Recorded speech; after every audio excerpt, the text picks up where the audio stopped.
Bonjour à tous et bienvenue dans un nouvel épisode de Crypto Hebdo. Je suis très content de vous retrouver comme chaque lundi. Et aujourd'hui, nous sommes le 8 juillet 2024. Et la semaine dernière, je ne vous cache pas que les choses étaient compliquées. Bitcoin est sorti de son range. Alors j'ai attendu jusqu'à dimanche 20h, heure de Montréal, la clôture de cette bougie et j'ai prié fortement pour qu'on réintègre ce range. Mais malheureusement, nous avons clôturé en dessous de la bande basse de ce range. Alors, qu'est-ce que ça veut dire? C'est ça qu'on va essayer de répondre aujourd'hui. Mes amis, l'heure est grave. Je pense qu'il est temps de faire preuve d'objectivité. Alors, je ne dis pas que le bull run est terminé, mais il y a certains ajustements qui méritent d'être faits. Donc, je vais être totalement transparent avec vous. Je vais vous dire déjà dans un premier temps ce que j'ai fait et je vais vous partager mon analyse. On va passer au travers également de quelques cryptos pour faire un état, on va dire, global du marché, voir ce qui est en train de se passer, essayer de tirer donc des nouvelles hypothèses sur la base de cette clôture qu'on a eue. Je lance l'introduction et on se retrouve juste après. C'est parti.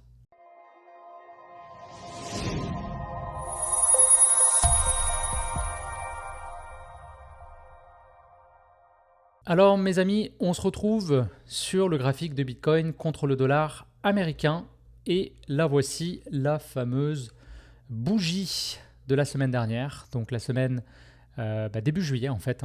Je vous rappelle quand même qu'en juin, on avait très bien terminé.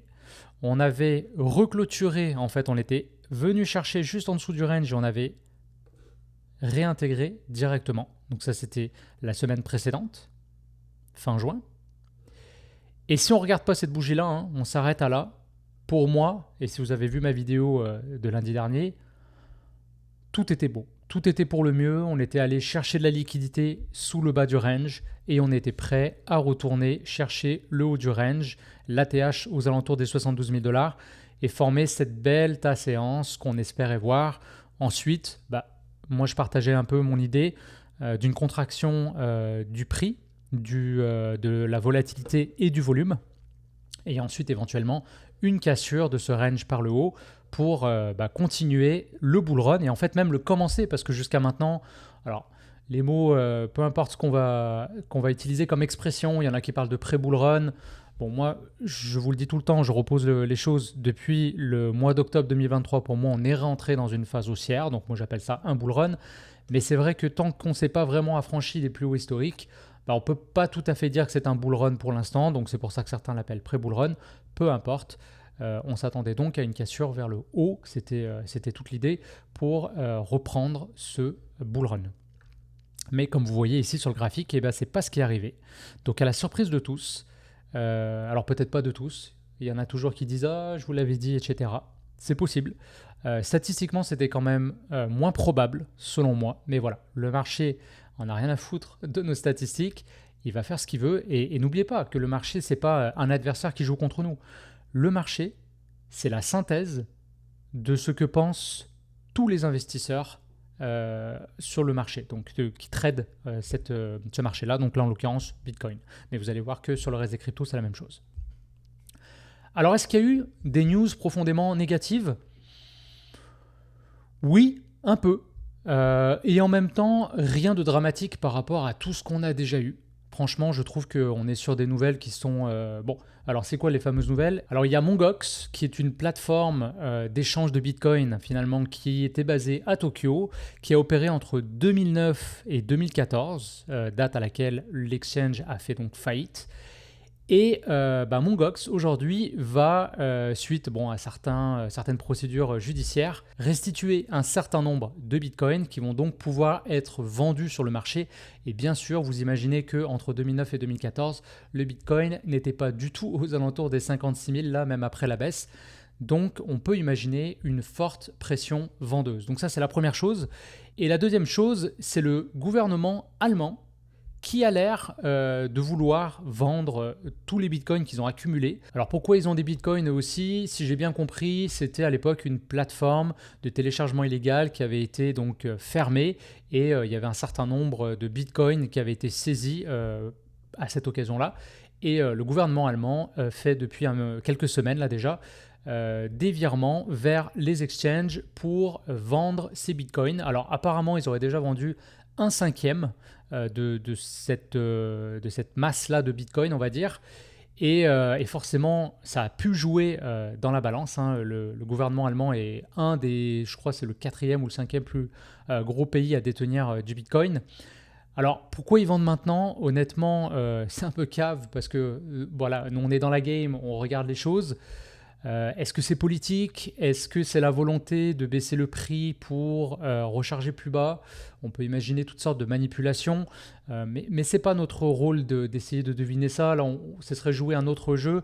On va se contenter de regarder les faits et le fait est que Bitcoin baisse en ce moment, qu'ils ont encore apparemment donc pas mal de Bitcoin qu'ils peuvent vendre. Alors je crois que Justin Sun, qui est le fondateur, propriétaire du réseau Tron, a proposé à l'Allemagne d'acheter une partie au moins de ces bitcoins-là, ce qu'on appelle OTC, over the counter, pour ne pas influencer le marché. Donc ça ne se fait pas directement sur le marché, c'est vraiment, ils décident entre eux d'un prix et les bitcoins vont tout simplement changer demain.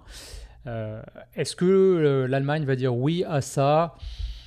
Bon, là encore, comme je vous dis, on n'est pas là pour essayer de deviner ces choses-là. Le rôle d'un trader, ce n'est pas de deviner le futur, mais c'est d'étudier le passé.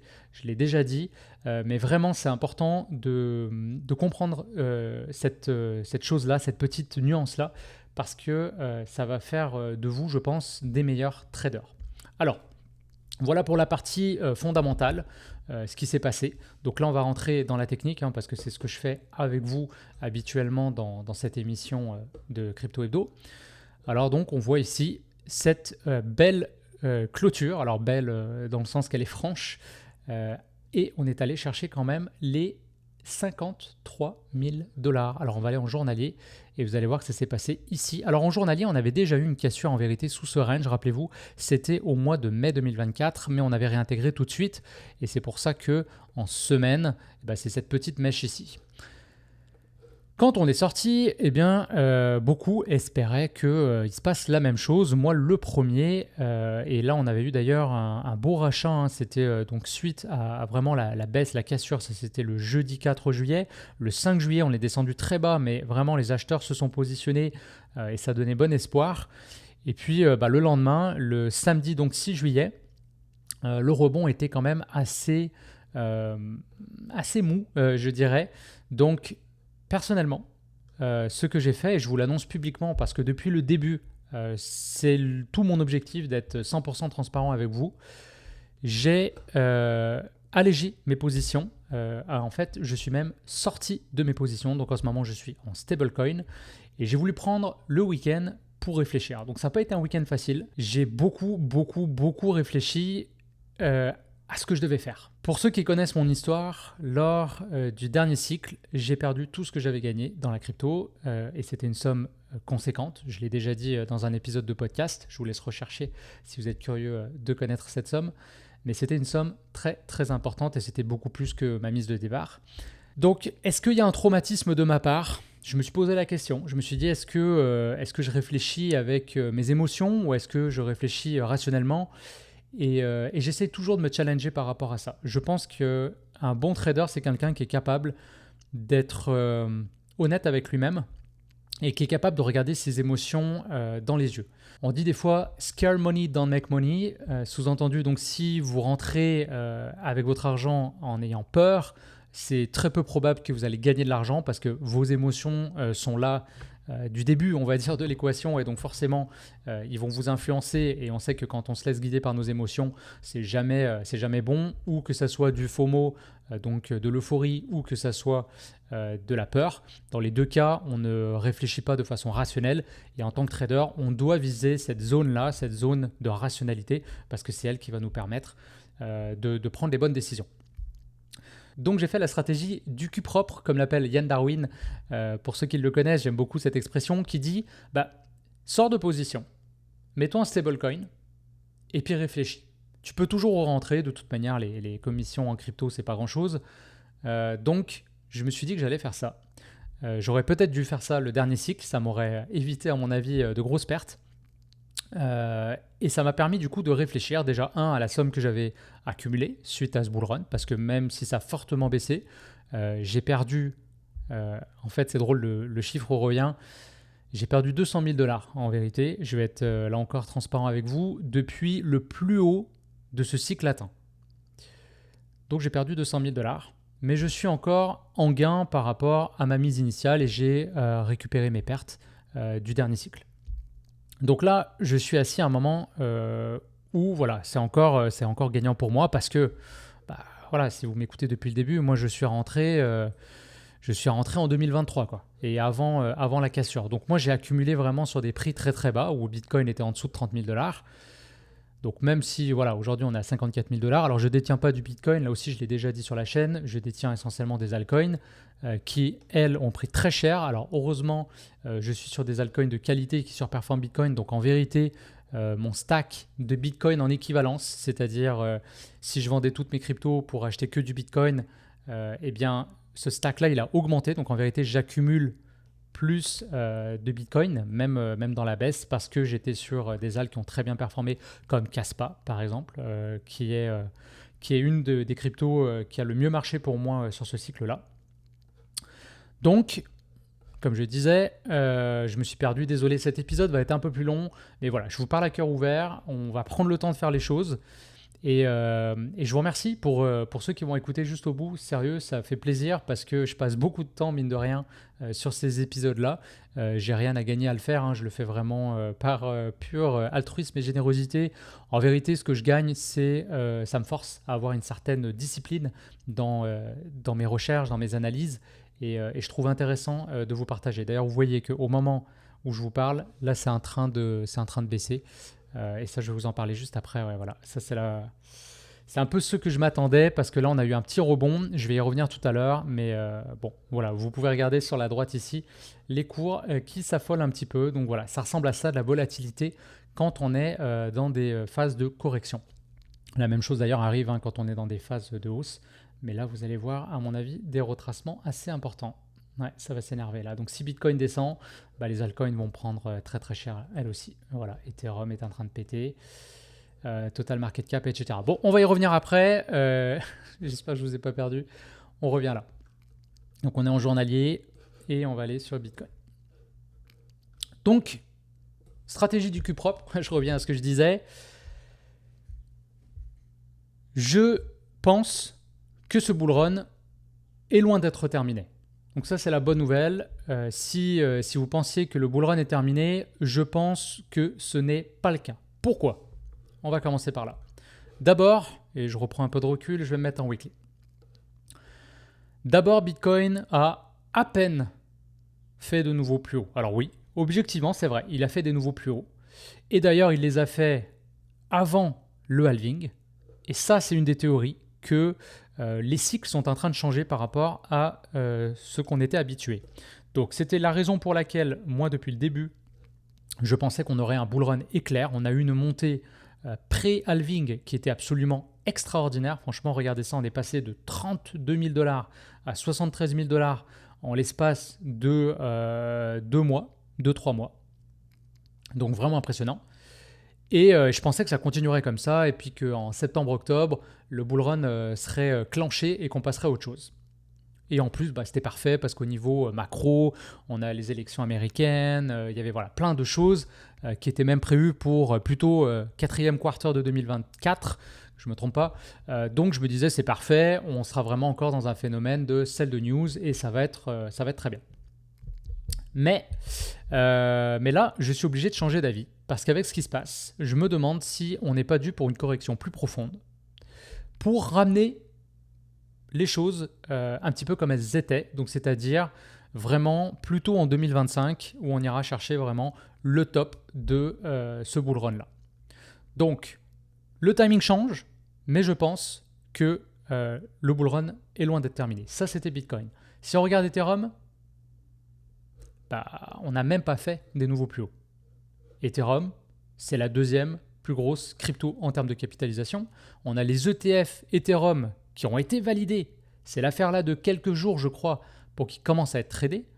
Et on a, je vous le rappelle, sur ce cycle-là, les fonds institutionnels qui débarquent avec leurs milliards pour acheter de la crypto-monnaie. Et donc pas seulement du Bitcoin, mais aussi de l'Ethereum. Et là, on commence déjà à parler d'un ETF pour Solana.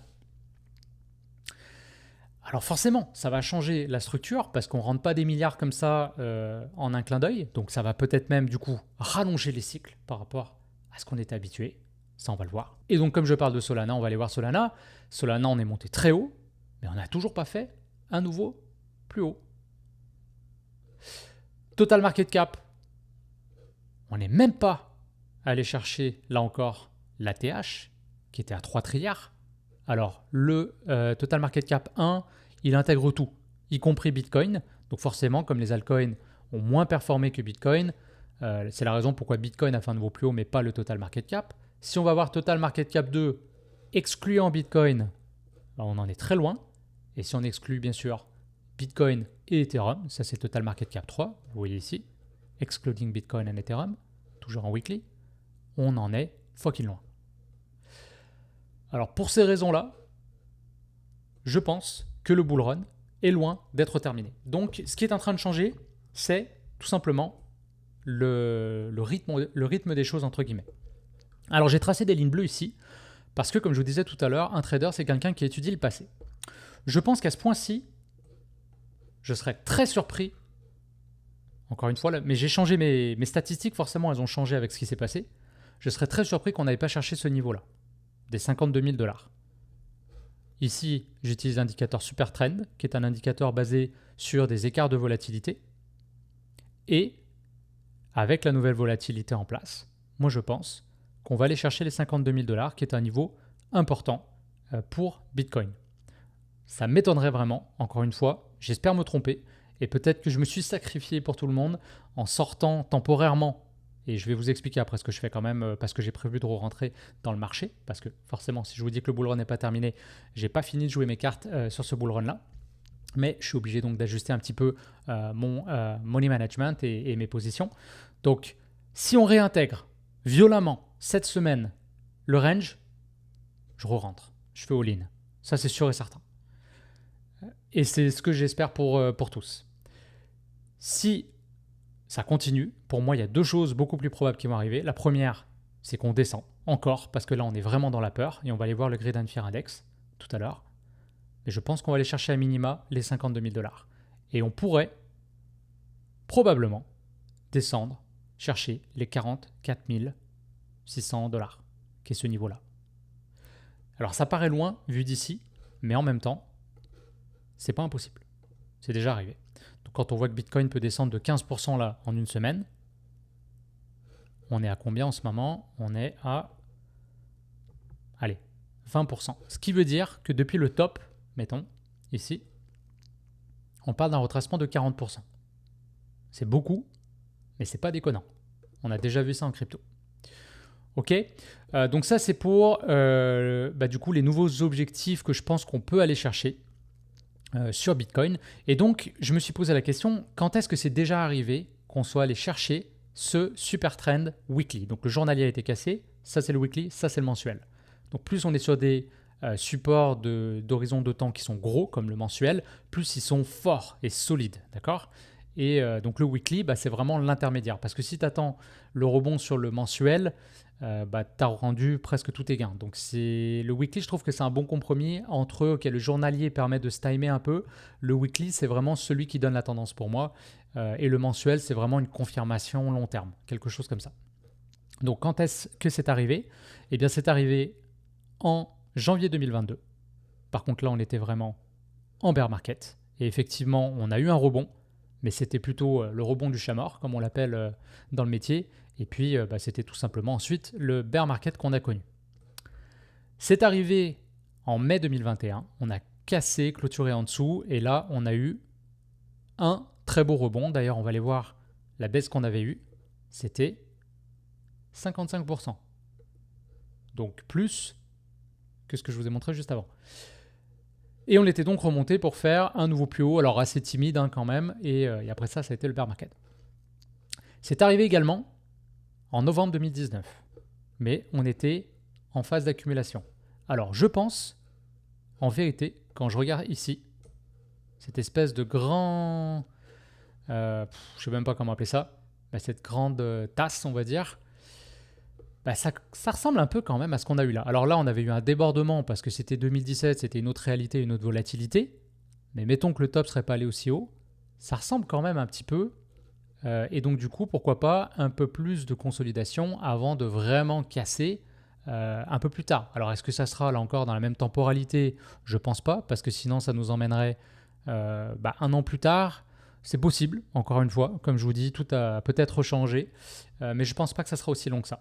Et puis ce qu'on a eu ici, c'est mars 2020. Alors j'en vois beaucoup qui disent ah là ça va se reproduire. Attention, mars 2020, c'était quand même quelque chose, c'était un black swan, c'est quelque chose qui n'était pas prédictible et c'était de la grosse volatilité. Hein. Donc à moins qu'il y ait une autre connerie qui nous tombe sur la gueule, a priori on ne devrait pas avoir des choses aussi excessives. Mais s'il n'y avait pas eu mars 2020, peut-être que le prix il aurait ou cassé plus tôt ou il aurait consolidé tranquillement, jusqu'à s'affranchir. Mais on ne serait pas descendu aussi bas et on ne serait pas sorti, à mon avis, de ce box-là orange qui est une phase d'accumulation. Ok. Et en fait, donc c'est arrivé ici également, vous voyez, j'ai tracé toutes les fois. En 2018, donc là c'était bear market, on l'a cassé, bam, rebond, on est parti. Et en vérité, je pense que ça ressemble aussi peut-être à ce qu'on a eu en 2013. Alors par contre, 2013, c'est sûr que c'était il y a très longtemps. Quand on voit ces chiffres-là, ça fait rêver. Bitcoin était à 200 balles, incroyable, même pas 100 balles. Et j'aurais aimé être là pour accumuler plein de Bitcoin. Mais voilà, je donne un peu moins de poids à cette analyse-là parce que je me dis que le marché a tellement changé depuis 2013 que, un peu comme une moyenne exponentielle, je vais toujours donner plus d'importance aux événements plus récents. Mais malgré tout, ça fait partie de l'histoire de Bitcoin, c'est programmé dans son ADN, donc c'est quand même intéressant de le voir. Ici, on avait eu une cassure et ensuite, on était remonté donc avec une belle force, un beau volume ici. Et puis là, après, on était parti sur le bull run de 2013. D'accord. D'ailleurs, on peut aller voir la volatilité là aussi pour le plaisir. Là, on parlait à l'époque de 75%. Et c'était Bitcoin, hein, c'était pas une altcoin. Mais en fait, à l'époque, il n'y avait même pas d'altcoin. Il n'y avait que Bitcoin sur ce cycle-là. Et les altcoins ont débarqué plutôt sur le cycle de 2017. Donc voilà. Désolé, c'était un petit peu long. Mais je pense que c'était intéressant de remettre les choses en perspective par rapport à ce qui s'est passé à l'époque sur des événements similaires. Donc ça fait le tour pour Bitcoin. Là, on va passer rapidement sur d'autres cryptos. Donc je vais me mettre sur ma liste ici. Et j'ai fait ça un peu hier. Je voulais vous montrer un petit peu, on va dire dans les grandes cryptos, sur différentes catégories, ce qui est en train de se passer, pour voir si c'est finalement un message commun qui nous est envoyé sur l'ensemble du marché des crypto-monnaies. Donc Ethereum, on l'a vu juste avant. On va aller voir par exemple Solana. Donc Solana, on est pour l'instant... Solana, il tient relativement bien. Honnêtement, on est à 5%, 5% aujourd'hui. Tout à l'heure, on était même un peu plus haut. Donc Solana, je trouve qu'il tient très très bien. Donc bravo. Et c'est intéressant depuis le début. Je le dis aussi, Solana, je pense qu'aujourd'hui, alors je ne pense pas qu'il va flipper Ethereum sur ce cycle-là, mais c'est aujourd'hui un des gros joueurs, c'est indéniable. Et je pense que tous ses compétiteurs, c'est beaucoup plus compliqué. Prenons l'exemple d'Avax, par exemple, qui avait très très bien performé lors du cycle précédent. Là, on voit qu'Avax est à peine allé chercher son deuxième retracement de Fibonacci, là, des 38%. Donc, bon, il y avait un beau rebond à jouer ici. Là, si vous suivez la chaîne depuis l'année dernière, vous savez que j'avais joué ce rebond et j'avais fait pas mal d'argent. Je pensais vraiment que, honnêtement, Avax serait encore au coude à coude avec Solana sur ce cycle-là. Mais force est de constater que ce n'est pas le cas. Là, clairement, on a cassé et il ne me montre pas pour l'instant de signe de vigueur. Kaspa, en revanche, vous voyez, c'est absolument extraordinaire. On est venu retester le haut de ce range-là d'accumulation. Donc Kaspa, moi, il fait partie de mes préférés sur ce cycle-là. J'étais investi d'ailleurs totalement en Kaspa juste avant de sortir. Et par contre, je note, si je suis en journalier, je crois, on le voit encore mieux. Ouais. En journalier ici, on a des plus hauts de plus en plus hauts. Par contre, attention, sur le MACD, on voit qu'on a des plus bas de plus en plus bas. Des plus hauts de plus en plus bas, je vais y arriver. Donc ça, c'est ce qu'on appelle une divergence. Et c'est souvent signe technique d'un ralentissement, d'un essoufflement de la hausse quand c'est fait dans cette configuration-là. On peut le détecter aussi vers le bas. D'ailleurs, c'est souvent intéressant pour se positionner, une divergence, mais plutôt de l'autre côté. Donc ici, je note quand même un essoufflement technique sur Kaspa, qui est une des rares altcoins à avoir surperformé Bitcoin. Bon, BNB, ça se passe très bien. Alors là, il s'est fait péter les genoux comme tout le monde la semaine dernière. Mais BNB, bravo, il est retourné, il a même fait un nouveau plus haut. Donc je pense que ça va être une crypto aussi à surveiller pour la suite du bull run quand on va repartir. TIA, alors là aujourd'hui très beau, 12-13%. On en a beaucoup entendu parler il y a quelques mois. J'avais un petit peu d'ailleurs tradé TIA. Essaye aussi d'ailleurs un petit peu, oui. Moi quand je vois le graphique ici, je me dis c'est mort. Donc bon, encore une fois, ça peut monter, etc. Mais clairement par rapport, vous voyez, quand je vous montre Kaspa, je vous montre, allez, je vais vous montrer Ondo par exemple. Bon, Ondo il a pris cher aussi, mais on a vraiment des choses qui sont assez jolies. Là, je vous montre TIA, je vous montre Sei, ça donne moins envie. Layer 2 Stacks, c'est un projet que j'aime beaucoup, qui est un des rares projets de Layer 2 sur Bitcoin. Donc ça, je trouve ça super intéressant. Il a marqué un nouveau plus haut. Là, il a bien retracé. C'est une crypto que je continue de surveiller. ImmutableX, qui est pour moi mon exposition au monde du gaming, parce que quand je vais voir après les tokens de gaming, on va faire une petite parenthèse tout de suite, c'est pas Jojo, surtout Mana SN qui avait vraiment explosé lors du dernier cycle avec toute la mania méta. Là, pas incroyable. On a même réussi à faire des plus bas que le bear market. Donc ça, c'est pas bon signe. Sand, même chose. Gala avait bien rebondi. Par contre, là, on est venu chercher même plus bas qu'avant le rebond. Et il n'y a que Naka qui s'en sort très bien. Naka qui est un projet aussi de gaming là, qui a été très suivi, je vous dirais, sur les réseaux avec une forte communauté. Donc lui, j'ai mis un petit drapeau rouge, là je vais continuer de le suivre. Mais ImmutableX, c'est vraiment mon exposition au monde du gaming parce que voilà, il est leader sur son narratif, il touche au layer 2, il touche au gaming, c'est un très bon projet, il était arrivé plutôt en fin de cycle. Donc je l'ai déjà dit sur la chaîne, mais je le répète dans cet épisode, j'aime bien moi des cryptos qui sont sur leur premier cycle parce que forcément ça veut dire que vous n'avez pas des acheteurs qui sont au-dessus de vous et qui attendent que le prix remonte pour vous dumper dessus, mais on est plutôt sur des acheteurs qui s'empilent en dessous du prix où on est, et ça a tendance à pousser le prix vers le haut, et en plus psychologiquement on ne sait pas trop, il n'y a pas vraiment de plafond qu'on peut aller chercher. Alors il y a certains indicateurs qui peuvent vous donner des idées, mais ce n'est pas aussi évident que quand vous prenez par exemple un projet comme Loopring. Là, vous pouvez être sûr que dès que le projet va remonter vers ces eaux-là, ceux qui ont tenu leur position depuis le cycle dernier, ils vont vouloir forcément prendre des profits. Bon, Loopring d'ailleurs, on voit qui est un projet sur lequel ici, en fait, moi j'étais rentré là, je me rappelle très bien. C'est là-dessus que j'avais fait pas mal d'argent. J'avais surfé toute cette hausse-là, donc presque 400% en 2 semaines. Par contre, j'ai surfé la baisse aussi, donc c'est pour ça que j'ai appris de mes erreurs. Voilà, alors Loopring, bon. DeFi, c'est pas passé grand-chose. Pourtant, c'était un grand narratif du cycle dernier. avait été un projet incroyable jusqu'à maintenant. Alors, il n'est pas venu faire des nouveaux plus bas par rapport au bear market. On est vraiment dans une grande phase de consolidation. C'est un projet que je continue de surveiller parce que voilà, je sais qu'il est leader lui aussi sur son narratif, mais pas incroyable. Compound, pas incroyable non plus. Il n'y a que Maker qui pour le coup, a bien fonctionné. Donc à voir, il est monté quand même, aller chercher au-dessus du retracement des 50%. Là, il corrige comme tout le monde, mais projet intéressant peut-être à surveiller. Link, Link, il avait très bien, souvent il lance le cycle, c'est ça que je commence à réaliser depuis déjà 2 cycles. Il avait lancé le bull run en octobre 2023, lui aussi avec Bitcoin. Et après ça, il s'était vraiment calmé, il n'avait pas fait grand-chose. Par contre, là, je vois qu'il tient quand même bien la baisse, donc ça me fait penser qu'il y a sûrement des baleines qui sont en train d'accumuler du Link. Link qui est vraiment, on va dire, une clé de voûte dans l'écosystème crypto-monnaie, donc très intéressant. CKB, Nervos Network, qui avait vraiment explosé lui aussi en février, en même temps que les meme coins, je me rappelle, tient plutôt bien aussi la baisse. Bon, c'est sûr que ça corrige. Mais pour l'instant, on a quand même des niveaux qui sont encore cohérents. On n'a pas réintégré, par exemple, ce range d'accumulation-là. Par contre, on va peut-être venir le retester, le haut du range. Ça pourrait être d'ailleurs une entrée en position intéressante. Atom, le fameux Atom, C'est un bon projet, mais techniquement, je m'excuse, mais il ne vend pas du rêve. On a fait des plus bas que le bear market. À ce point-ci, honnêtement, j'attends un retournement convaincant pour éventuellement me réexposer parce que, comme je vous dis, c'est un très bon projet.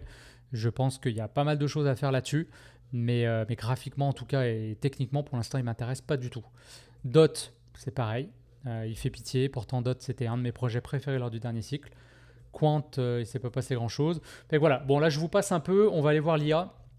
Tao qui tombe comme un couteau depuis son ATH. Alors là, c'est quand il a été listé sur Binance. C'était en avril 2024. On était venu faire un plus haut à 777, chiffre chanceux. Et ensuite, il a fait juste descendre. Donc là, on est sur un niveau important. Tao, ça reste pour moi un leader sur l'intelligence artificielle. Je surveille ce projet, mais je trouve qu'il a pris très cher par rapport à d'autres. FetchAI, qui est un excellent projet aussi. Alors lui, je l'ai beaucoup tradé, j'ai surfé toute cette phase-là. Là, il a bien redescendu. Alors le truc avec FetchAI, c'est qu'il a mergé, pour ceux qui ne le savent pas, avec Océan Protocol et avec Agix, qui étaient plus ou moins trois gros projets qui touchaient à l'IA, qui se sont donc associés. Alors je crois que le nouveau token, c'est ASI, mais ils vont prendre la valeur du token FetchAI. Donc c'est des trois, c'est celui finalement qui était le plus solide. Et donc à voir ce qui va se passer sur la deuxième partie du bull run. Je suis curieux de voir ça, donc je le garde en portefeuille. Par contre, pas en portefeuille, en watchlist, parce que comme je disais, je suis pas exposé sur rien en ce moment. Mais voilà, je sais qu'il y a aussi pas mal d'incertitudes autour de ça, donc j'attends d'avoir de plus fortes convictions avant éventuellement de reprendre position. RWA, le fameux narratif de BlackRock, Ondo était mon plus gros play. Là, on a clôturé sous cette box-là. Donc c'est pas beau, et si on va voir en journalier, on est venu pile retoucher ça. Donc là, si on reclôture en dessous, là c'est très mauvais aussi, parce que c'est comme quand on monte, on vient finalement vérifier que la résistance qu'on a cassée est bien devenue un support. Là c'est l'inverse, c'est-à-dire que le support qu'on a cassé, maintenant il agit comme résistance, donc ça devient un niveau qui nous limite à la hausse. Il y en avait d'autres, Centrifuge, mais Centrifuge, même si c'est un beau projet qui est bien positionné en termes de capitalisation, je trouve qu'il performe vachement moins qu'Ondo, donc je laisse passer. Bon, Rio, pareil, il y avait une grosse mania, à voir s'il y aura des positions à prendre. Pendle, j'ai été exposé dessus sur le 20x Challenge et j'ai malheureusement pris une grosse perte dessus. Donc ça, je reviendrai là-dessus avec Flo lors du prochain épisode du 20x Challenge. Alors, Pendle a pris cher, on va voir ce qui va se passer. Par contre, c'est son premier cycle, il avait très très bien monté, donc ça reste un projet intéressant, je pense qu'il faut surveiller. Et puis on va aller voir les meme coins pour finir. On pourra peut-être aller faire un petit tour aussi sur d'autres projets. Rapidement, donc les meme coins. Dogecoin, Dogecoin, c'est pas le meme coin qui a le mieux performé, mais en même temps, c'est un meme coin historique. Donc voilà, c'est pas exclu qu'il se passe des choses sur la dernière partie du bull run. Par contre, là, on voit qu'en ce moment, il est revenu tester finalement ce grand range-là d'accumulation. Voilà, je peux tracer un rectangle si ça vous aide. On va le tracer comme ça. On va aller chercher le bas qui est à peu près, allez, on va dire ici. Et on va étirer le rectangle.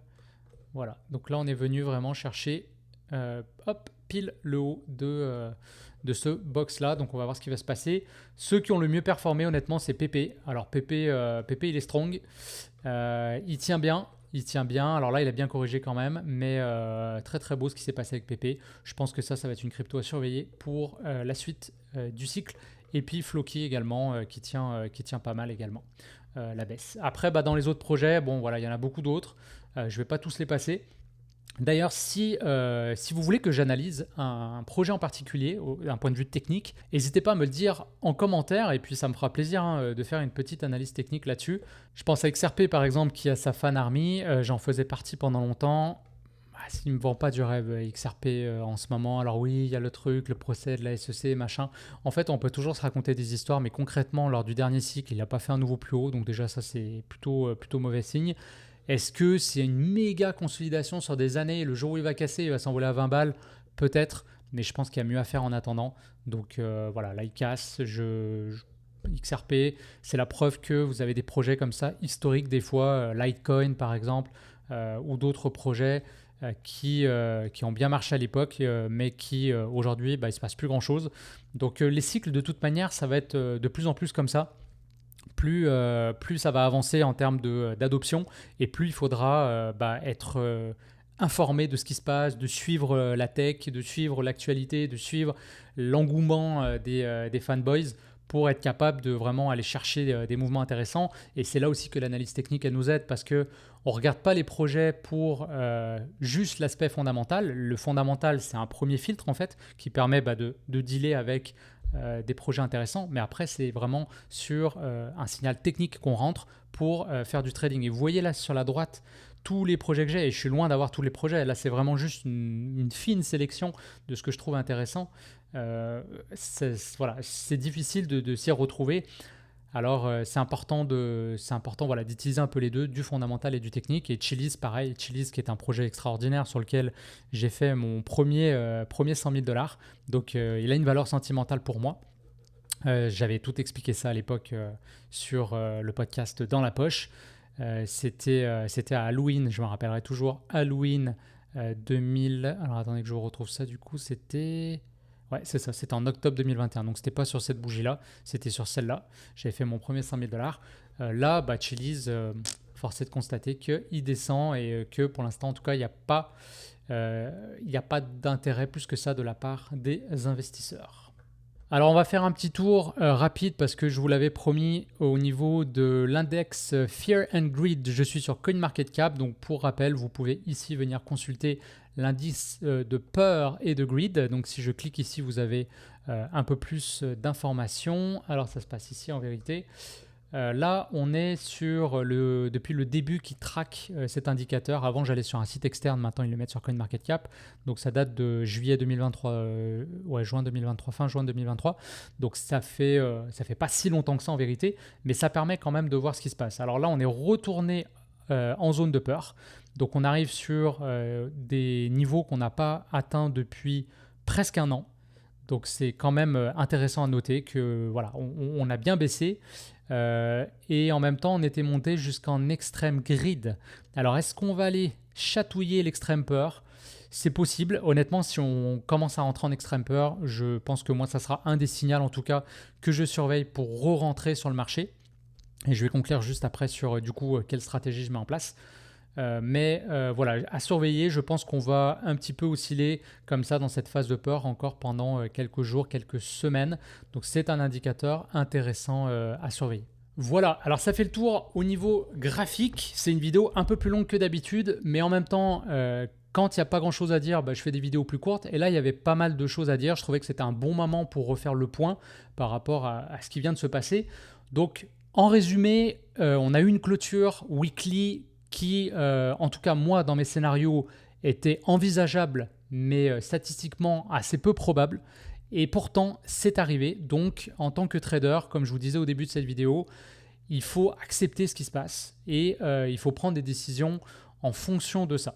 C'est parce que vous allez avoir un point de sortie sur vos investissements que vous allez être capable de conserver vos gains. C'est ça qui est très important. Vous devez toujours, comme je dis, vous exposer sur une asymétrie au niveau de l'entrée, c'est-à-dire que ce que vous pouvez gagner est beaucoup plus grand que ce que vous pouvez perdre. Donc déjà, vous partez avec une espérance de gain qui est en votre faveur. Mais ensuite, quand le trade ou votre investissement, si vous êtes sur du plus long terme, se déroule, eh bien, c'est important de surveiller un point de sortie qui lui aussi va monter avec le marché pour vous assurer que là, vous venez de sécuriser tel gain, tel gain, tel gain, tel gain, tel gain. Et c'est ça qui fait que vous n'allez jamais faire comme moi j'ai fait lors du dernier cycle, c'est-à-dire rendre tous vos gains parce qu'il n'y a rien de pire. Vous devez au moins sortir de là en vous disant « Ok, allez, minima, je sors break-even, j'ai rien gagné, j'ai rien perdu. Ce que j'ai gagné, c'est de l'expérience. J'ai appris à mieux me connaître comme investisseur. » Déjà ça, c'est une victoire en soi. Si vous êtes capable en plus de gagner, sécuriser des gains, et là c'est extraordinaire parce qu'on est quand même sur de la crypto-monnaie. Donc c'est sûr que la volatilité fait qu'on a des résultats extraordinaires. Même si j'ai rendu une grande partie de mes gains, j'ai largement, mais alors très largement, battu le SP500 ou le Nasdaq. Donc j'ai pas perdu mon temps entre guillemets. N'oubliez pas qu'on joue le temps et l'argent, c'est deux ressources extrêmement liées. Et forcément, en tant que trader ou qu'investisseur, eh bien, on se bat contre l'inflation. Donc on doit surperformer l'inflation, sinon on est plus pauvre jour après jour. Et mon indicateur de référence, c'est le SP500. Parce que c'est l'indice voilà, de base. Vous achetez via un ETF, vous avez très très peu de frais de gestion, vous ne faites rien, c'est du pur passif et vous êtes capable de monter votre capital année après année. Donc si je fais des choses plus compliquées, j'ai l'espoir de battre cet indice. Donc c'est pour ça que moi, je regarde toujours mes performances, pas par rapport à si j'avais rien fait, parce que ce n'est pas intéressant, mais si j'avais tout simplement mis mon argent sur le SP500. Donc je veux battre cet indice-là, ça me montre que ce que j'ai fait était valable, que ça valait la peine, que ça valait le temps, que ça valait l'effort, que ça valait le développement des connaissances et que voilà, c'est une stratégie qui peut être rentable sur du long terme. Donc voilà pour ça. Donc je suis sorti de mes positions, je vous le dis en toute transparence. Je n'avais pas prévu de le faire depuis le début. C'est la première fois depuis le début de ce cycle que je sors complètement de mes positions parce que jusqu'à maintenant, j'avais fait que pivoter d'une crypto à l'autre. Dès que je sentais qu'il y avait un momentum qui se perdait, je transférais sur une autre crypto qui avait un meilleur momentum. Et pour une raison très simple, c'est que quand on est en marché haussier, et il y a des statistiques, si ça vous intéresse, je vous laisse aller voir, ou si vous voulez que je fasse une vidéo là-dessus, je vous laisse me le dire en commentaire. Mais si vous manquez la journée de plus forte hausse d'un bull run, votre performance elle est divisée par 2 ou par 3. Si vous manquez les 2-3 plus grosses journées de hausse sur un cycle haussier, eh bien, vous pouvez même vous retrouver avec une performance négative. Donc, c'est pour ça que c'est extrêmement dangereux de sortir du marché. En ce moment, je regarde le marché de façon très active. Je surveille ça heure après heure. Alors, ça me prend beaucoup de temps, mais je surveille un point d'entrée. Alors, pour moi, il y a 2 scénarios qui sont possibles. Le premier, c'est que, on va dire, scénario favorable et qui continuerait de me faire penser qu'on est sur un cycle rapide, ce serait qu'on réintègre. C'était vraiment un piège baissier, on réintègre le range de façon très forte, de façon vraiment avec un volume important. À ce moment-là, je re-rentrerai en position et j'aurai simplement accusé la perte, on va dire, du mouvement de la semaine dernière. Et je suis prêt à faire ça parce que je sais que mes objectifs sont beaucoup plus loin. Maintenant, deuxième scénario, et j'ai l'impression qu'aujourd'hui c'est lui qui est le plus probable, c'est qu'on va avoir un cycle qui va s'étirer. Et donc du coup, personnellement, je vais même augmenter mes objectifs. En fait, pour tout vous dire, je multiplie par 2. Si on continue dans ce scénario-là, je vais multiplier par 2 mes objectifs de gain. Parce que forcément, si on a une consolidation plus longue, et ça aussi je l'ai déjà dit sur la chaîne, eh bien on va avoir un marché haussier qui va pouvoir s'étendre beaucoup plus et aller chercher beaucoup plus haut. Donc en fait, c'est comme ça qu'il faut le voir et je voulais finir avec une note positive. Parce que je sais qu'au niveau psychologique, c'est très compliqué ce qui se passe en ce moment. Donc, je voulais finir absolument sur cette note positive. Dites-vous que ce qui se passe en ce moment, c'est une opportunité. Si vous n'étiez pas déjà sur le marché, alors là, vous avez des prix vraiment très, très intéressants. C'est comme si vous rentriez quasiment, on va dire, au prix qu'on avait en début d'année. Et vous avez la chance de revivre un cycle haussier en ayant appris pas mal de choses et en regardant qu'est-ce qui a bien performé. Parce que ce qui a bien performé sur la première phase du bull run va très bien performer sur la deuxième phase du bull run, ça j'en suis convaincu. Donc on a cette chance inestimable d'avoir l'expérience des premiers mois de l'année et d'être à nouveau positionné sur des prix très très intéressants. Alors ça c'est pour ceux qui ne sont pas encore rentrés sur le marché ou pour ceux qui ont encore de la liquidité, et ça bravo à vous parce que moi j'ai déjà tout mis sur le marché, donc c'est la raison pour laquelle en vérité je suis sorti, c'est parce que j'ai plus de liquidité que je peux DCA tranquillement sur le marché, parce que sinon honnêtement je me serais pas pris la tête, je serais tout simplement resté sur le marché, j'aurais continué d'acheter la baisse. C'est vraiment le meilleur moyen. Si vous avez encore cet argent de côté, je pense que c'est la meilleure stratégie que vous pouvez faire. En tout cas, c'est la plus safe de ne pas manquer les mouvements importants de ce cycle-là. Voilà. Et par contre, pour ceux qui, comme moi, sont complètement positionnés, alors là, je pense qu'il faut être honnête avec vous, avec votre horizon de temps. Si vous êtes investi pour du long terme, je pense qu'il n'y a rien à faire parce que vous êtes là pour du long terme de toute façon. Je suis convaincu que Bitcoin va remonter beaucoup plus haut. Je suis convaincu que les altcoins de qualité, je précise de qualité, vont elles aussi remonter. On va avoir un Solana qui va dépasser ses ATH. On va avoir un Ethereum qui va dépasser ses ATH. Il va y avoir encore plein de belles choses dans la dernière partie du cycle qui est, je vous le rappelle, la plus malade à vivre, la plus parabolique. Donc les plus gros gains sont en avant de nous, pas derrière nous. Donc voilà, je pense que ça, j'en suis convaincu. Et si vous faites un peu du trading comme moi, vous essayez de capitaliser un peu sur ce qui se passe, bah là, je pense qu'on est vraiment à un moment charnière. Donc moi, personnellement, je suis sorti pour pouvoir tout simplement neutraliser mes émotions, repartir vraiment avec une bonne psychologie sur ces investissements-là, faire le point, faire le bilan sur la première phase du bull run, donc regarder les bons coups que j'ai faits, regarder les mauvais coups que j'ai faits, quels sont les projets qui ont bien marché pour moi, quels sont ceux qui sont leaders de leur narratif depuis le début et qui, je pense, vont continuer à l'être, et puis donc me repositionner, mais en attendant des prix un peu plus bas parce que, encore une fois, techniquement, Bitcoin, pour moi, il a clôturé en dessous du range. On parle d'un range d'accumulation de 3 mois, donc c'est pas rien. Je pense que le mouvement baissier, il peut continuer, même si à un moment donné, on va arriver au point le plus bas. Et voilà, je vous ai donné en début de vidéo les objectifs que je regarde par rapport à Bitcoin. Et puis, est-ce qu'il se peut qu'il y ait des anomalies? Bien sûr, je voyais Akash Network, ça fait 3 jours qu'il est dans le vert. Mais quand tout le marché, ou du moins les plus gros coins, sont dans le rouge, je ne miserai pas personnellement sur des anomalies, ça veut dire sur des projets qui peuvent surperformer parce que vous n'êtes plus dans le sens de la tendance. Donc je vais vraiment attendre que Bitcoin reprenne des couleurs, qui montre à nouveau sa volonté d'aller chercher plus haut parce que tout simplement la psychologie des investisseurs va avoir changé. On va dire c'est bon, on a nettoyé le leverage, c'est bon, les mauvaises news sont passées et puis les mauvaises news vont avoir de moins en moins d'impact et les bonnes nouvelles vont en avoir de plus en plus favorablement. C'est ça vraiment qui caractérise un bull run. Et bien à ce moment-là, je serai prêt à reprendre vraiment des positions vigoureuses, je vais dire ça comme ça, sur les altcoins de qualité pour continuer de surperformer Bitcoin. Voilà, alors je ne sais pas combien de temps j'ai enregistré, honnêtement c'est une vidéo qui dure beaucoup plus longtemps que d'habitude pour une analyse crypto. Merci à vous si vous êtes là encore, ça veut dire que ça vous intéressait. J'espère que les choses que je vous ai partagées vont vous aider à prendre les bonnes décisions. Je vous rappelle quand même que cette chaîne n'est pas un conseil en investissement. Je n'ai pas le droit de le faire et je n'ai pas l'intérêt de le faire. Donc c'est à vous de faire vos propres réflexions et de prendre vos décisions. C'est votre argent. Donc attention, soyez prudents. On est sur un marché qui est dangereux, vous l'avez vu. Des choses peuvent arriver qui ne sont pas prédictibles. On peut avoir tous les marchés qui sont en hausse et la crypto, ça descend.